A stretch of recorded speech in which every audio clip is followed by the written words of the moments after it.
বাজারে যাওয়ার ড্রেসটা বাবা কেক আনছে, চকলেট কেক। এটা সকাল থেকে যে হারে বৃষ্টি হইতেছে না, আজকে আর অন্য কিছু খাইতে ইচ্ছা করছে না।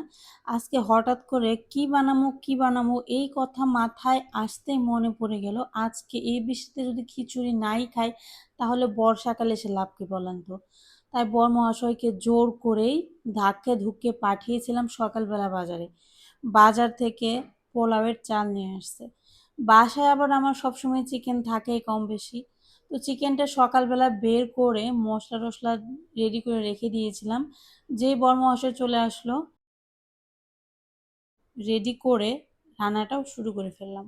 প্রথমে মশলা মাখিয়ে নিয়ে চিকেনটা বসিয়ে দিলাম, তারপর আরেক পাশের চুলাতে উঠিয়ে দিয়েছি খিচুড়ি।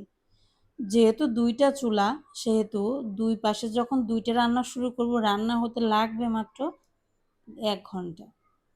আমার ভিডিও দেখে অনেকেই বলেন যে এত রান্নাবান্না করি কিভাবে একা একা। কিছুটা পদ্ধতি এবং টিপস অবলম্বন করলে কিন্তু রান্নাবান্না একা হাতেও অনেক কিছু করা যায়।